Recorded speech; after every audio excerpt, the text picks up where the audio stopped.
পূর্ব পাকিস্তানের জনগণের রাজনৈতিক দাবিসমূহের মূল প্রবক্তা ছিলেন শেখ মুজিবুর রহমান।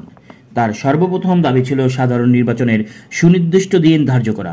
তিনি 1956 সালের শাসনতন্ত্রের পুনর্বহালের বিরোধিতা করেন। তিনি 1956 সালের শাসনতন্ত্রের নীতি সমতাভিত্তিক ভোটাভুটির পরিবর্তে গণভোটের দাবি তোলেন। তিনি 1956 সালের শাসনতন্ত্রে বর্ণিত কেন্দ্র ও প্রাদেশিক সম্পর্কের বিরোধিতা করেন। তিনি পশ্চিম পাকিস্তানের রাজনৈতিক নেতৃবৃন্দের ওয়ান ইউনিট ভাঙার দাবিকে সমর্থন জানান।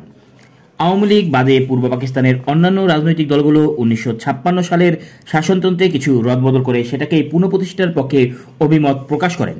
তারা শাসনতন্ত্রের পরিবর্তন এনে প্রাদেশিক শাসন কায়েমের দাবি উত্থাপন করেন। তারা মুজিবের 6 দফার বিরোধিতা করেন, কিন্তু আঞ্চলিক বৈষম্যতা দূর করার জন্য প্রয়োজনীয় সাংবিধানিক পরিবর্তনের পক্ষে বক্তব্য দেন। তারা সবাই গণভোটের মাধ্যমে সরকার পরিবর্তনের পক্ষে রায় দেয়। ইসলামপ্রিয় দক্ষিণপন্থী রাজনৈতিক দলগুলো একটি শক্তিশালী কেন্দ্র এবং ইসলামিক শাসনতন্ত্র কায়েমের দাবি তোলেন। পূর্ব পাকিস্তানের প্রাদেশিক স্বায়ত্তশাসনের বিরোধিতা তারা করেননি, কিন্তু আঞ্চলিক স্বায়ত্তশাসনের সম্পর্কে তাদের মতামতের সাথে পূর্ব পাকিস্তানের জনগণের দাবির কোনো মিলই ছিল না। জনাব ভুট্টো 1956 সালের শাসনতন্ত্রের বিরোধিতা করেন। সংসদীয় গণতন্ত্রের ঘোর বিরোধী ছিলেন তিনি মনে প্রাণে বিশ্বাস করতেন ওয়েস্টমিনিস্টার টাইপের গণতন্ত্র পাকিস্তানের মতো একটি অনুন্নত দেশে প্রযোজ্য নয়। এ ধরনের রাজনৈতিক সরকার প্রবর্তনে দেশে বিশৃঙ্খলায় বেড়ে যাবে, পরিবেশ সৃষ্টি হবে রাজনৈতিক অস্থিরতার, ফলে জাতি বা দেশের কোনো উন্নতি সম্ভব হবে না। এ ছিল তার বদ্ধমূল ধারণা। আইয়ুব খানও ঠিক একই চিন্তা করতেন।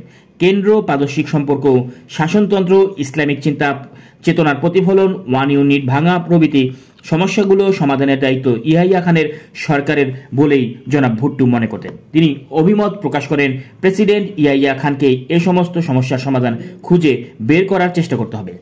পশ্চিম পাকিস্তানের আঞ্চলিক অন্যান্য নেতৃবৃন্দ সরাসরিভাবে ওয়ান ইউনিট ভেঙে ফেলার দাবি তোলেন। পাঞ্জাবের নেতৃবৃন্দ এ দাবি মেনে নিতে না চাইলেও প্রকাশ্যে তেমন জোর প্রতিবাদ তোলা বিপজ্জনক হবে ভেবে এ ব্যাপারে চুপচাপ থাকতে বাধ্য হন।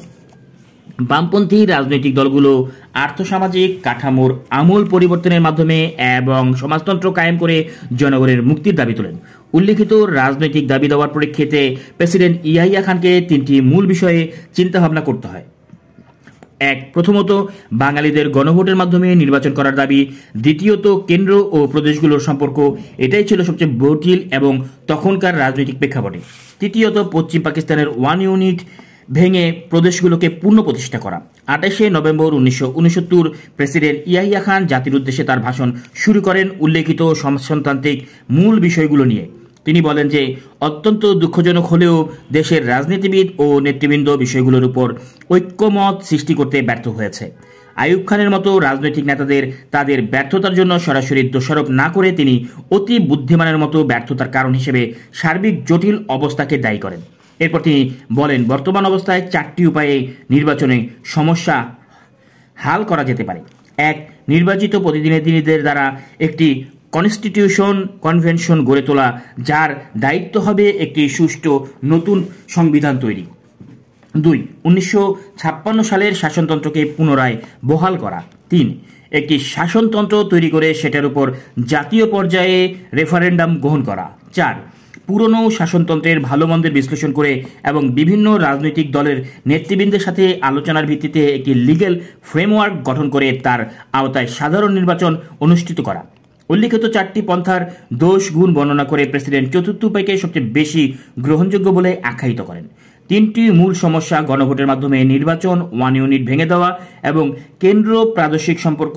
তিনি ঘোষণা দেন গণভোটের মাধ্যমে জাতীয় সংসদ নির্বাচিত হবে। ওয়ান ইউনিটের বিলুপ্তি করে প্রাদেশিক নির্বাচন গণভোটের মাধ্যমে অনুষ্ঠিত হবে বলেও ঘোষণা দেন তিনি।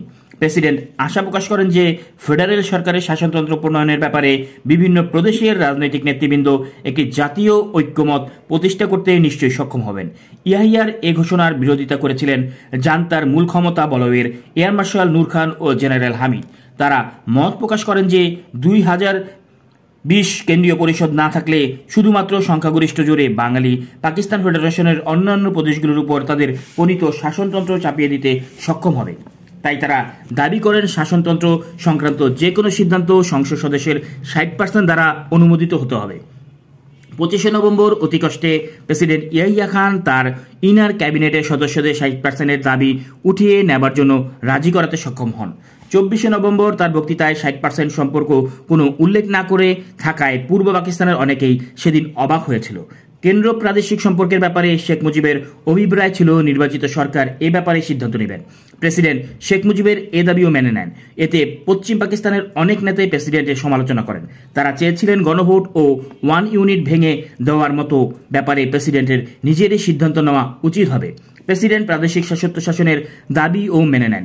কেন্দ্র ও প্রাদেশিক সম্পর্কের বিষয়ে তিনি বলেন, আমার জুলাই মাসের ভাষণে আমি কেন্দ্র ও প্রাদেশিক সম্পর্ক বিষয়ে বলেছি, পূর্ব পাকিস্তানের বাঙালিরা গুরুত্বপূর্ণ জাতীয় ব্যাপারে সিদ্ধান্ত গ্রহণের ক্ষেত্রে তাদের ন্যায়সঙ্গত অধিকার থেকে সর্বদা বঞ্চিত হয়ে এসেছে। এ ধরনের বঞ্চনার পরিপ্রেক্ষিতে তাদের অসন্তুষ্ট এবং বিক্ষোভ অতি যুক্তিসঙ্গত। এ কারণে বঞ্চনার প্রতিকার আমাদের করতে হবে। পাকিস্তানের একাত্মতা এবং অখণ্ডতা বজিয়ে রেখে পাকিস্তানের দুই অংশকে স্বায়ত্ত শাসনের পূর্ণ অধিকার দেবার মাধ্যমেই এই ক্ষোভের নিরসন করা সম্ভব। স্বায়ত্ত শাসনের অধিকার শুধু প্রশাসনিক ক্ষেত্রে প্রতিষ্ঠিত করলেই চলবে না, অর্থনৈতিক ক্ষেত্রেও নিয়ন্ত্রণের অধিকার দিতে হবে প্রদেশগুলোকে। পাকিস্তানের দুই অংশের অর্থনৈতিক সম্পদ পৃথকভাবে নিয়ন্ত্রিত হবে বিশেষ জনগণ দ্বারা। কেন্দ্রীয় স্বার্থের পরিপন্থী নয় এমন সব উন্নয়নমূলক কার্যক্রম তারা স্বাধীনভাবে করতে পারবে। প্রেসিডেন্টের 28 নভেম্বরের ভাষণ দেশে বিদেশে প্রশংসিত হয়। আপাত দৃষ্টিতে মনে হলো পাকিস্তানের সমস্যা হয়তোবা একটা শান্তিপূর্ণ সমাধান হতে চলছে। নিউ ইয়র্ক টাইমস এ শিরোনাম খবর ছাপা হয়, পাকিস্তান দৃষ্টান্ত স্থাপন করতে চলেছে। প্রেসিডেন্ট আগা মোহাম্মদ ইয়াহিয়া খান বিশ্বের অন্যান্য সব সামরিক শাসকদের জন্য এক অভূতপূর্ণ দৃষ্টান্ত স্থাপন করতে চলেছেন।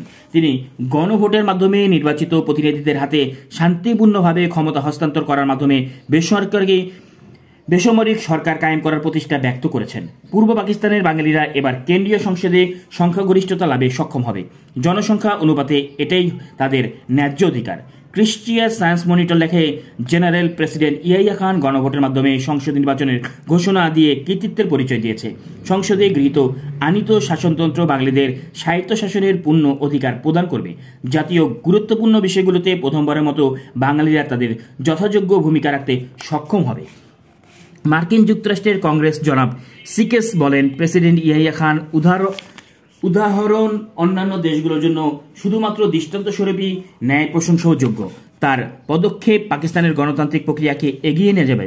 জনাব নিক্সন মার্কিন যুক্তরাষ্ট্রের প্রেসিডেন্ট ওয়াশিংটনে গ্রিক রাষ্ট্রদূতকে পরামর্শ দিয়ে বলেছিলেন, গ্রিস পাকিস্তানের উদাহরণ অনুসরণ করতে পারি। দেশে বিদেশে সবার কাছে প্রেসিডেন্টের পরিকল্পনা পাকিস্তানের আঞ্চলিক বৈষম্য দূর করার জন্য এক সুদূর প্রসারী পদক্ষেপ বলে মনে হয়েছিল। সামরিক শাসকগণ স্বেচ্ছায় ক্ষমতা ছেড়ে দেয় না বলে যে কথিত প্রবাদ প্রচলিত রয়েছে তাও খণ্ডিত হয়ে যাবে ইয়াহিয়ার পরিকল্পনা বাস্তবায়নের মাধ্যমে। কিন্তু তার বক্তৃতাকে কেন্দ্র করে আমাদের মনে কতগুলো প্রশ্ন দেখা দিল। সামরিক বাহিনীর কথা জানতার সবাই কি তবে ক্ষমতা হস্তান্তরের পক্ষে একমত পোষণ করেন?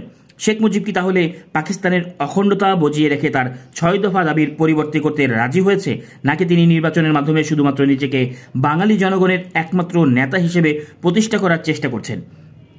বাঙালি জাতীয়বাদের প্রবক্তা এবং নির্বাচনের মাধ্যমে অবিসাংবাদিক নেতা হিসেবে নিজেকে প্রতিষ্ঠিত করার পর তিনি কি স্বাধীন বাংলাদেশে লড়তে চাইবেন? পশ্চিম পাকিস্তানের অন্যান্য নেতৃবৃন্দের বিশেষ করে জনাব ভুট্টোর মনোভাব কি? প্রেসিডেন্টের বক্তব্যকে কার্যকরী করার জন্য তাদের যে ত্যাগ স্বীকার করতে হবে তার জন্য কি তারা সত্যি আন্তরিকভাবে প্রস্তুত? 3টি বিষয়ের উপর ইয়াহিয়ার পরিকল্পনা নির্ভরশীল। প্রথমত, শেখ মুজিবুর রহমান তার 6 দফা দাবির প্রয়োজনীয় রদবদল করে প্রাদেশিক স্বায়ত্ত শাসনের অধিকার প্রতিষ্ঠিত করার জন্য বিচ্ছিন্নতাবাদী কার্যকলাপ থেকে সম্পূর্ণভাবে সরে এসে পাকিস্তানের ঐক্য বজায় রাখবেন। দ্বিতীয়ত, পাকিস্তানের ঐক্য বজায় রাখার জন্য পশ্চিম পাকিস্তানের রাজনৈতিক নেতৃবৃন্দ ও শিল্পপতি এবং ব্যবসায়ী মহলকে প্রয়োজনীয় ত্যাগের মাধ্যমে বহুদিন ধরে বঞ্চিত বাঙালিদের আশা আকাঙ্ক্ষা রাজনৈতিক অর্থনৈতিক শোষণের ফলে সৃষ্ট অবিশ্বাস এবং আক্রোশ নিরসনের জন্য আন্তরিকভাবে সচেষ্ট হতে হবে। তাহলে শুধু সম্ভব হবে পাকিস্তানের ঐক্য বজিয়ে রাখা। তৃতীয়ত, সামরিক বাহিনীর জেনারেলদের সম্পূর্ণভাবে ক্ষমতা হস্তান্তর করে দিতে হবে নির্বাচিত সরকারের হাতে। দীর্ঘ সময়ের শাসন, শোষণ, বঞ্চনা, বাঙালিদের প্রতি হীন মনোভাব এবং অবজ্ঞার ফলে যে অবিশ্বাস ও অসন্তোষ সৃষ্টি হয়েছিল পশ্চিম ও পূর্ব পাকিস্তানের জনগণের মধ্যে, তার ক্ষত 1969-70 সালে ক্যান্সারে পরিণত হয়। তার বিস্তৃতি ছিল বাঙালিদের মনের গভীরে। ক্যান্সার আক্রান্ত দেশকে বাঁচানোর লক্ষ্যে ইয়াহিয়ার প্রণীত পরিকল্পনা দেশবাসীর মধ্যে আশা সঞ্চার করলেও অনেকেই পরিকল্পনার বাস্তবায়ন সম্পর্কে সন্দিহান হয়ে পড়ে। কিছুদিনের মধ্যে একটি বিশেষ বিষয় পরিষ্কার হয়ে ওঠে। সামরিক জান্তার কিছু জেনারেল এবং যারা ভুট্টো কিছু রাজনৈতিক নেতা মনে করেছিল জেনারেল ইয়াহিয়া খান বাঙালিদের খুশি করতে প্রয়োজনের চেয়েও বেশি সহানুভূতিশীল হয়ে জাতীয় স্বার্থের ক্ষতি করছে।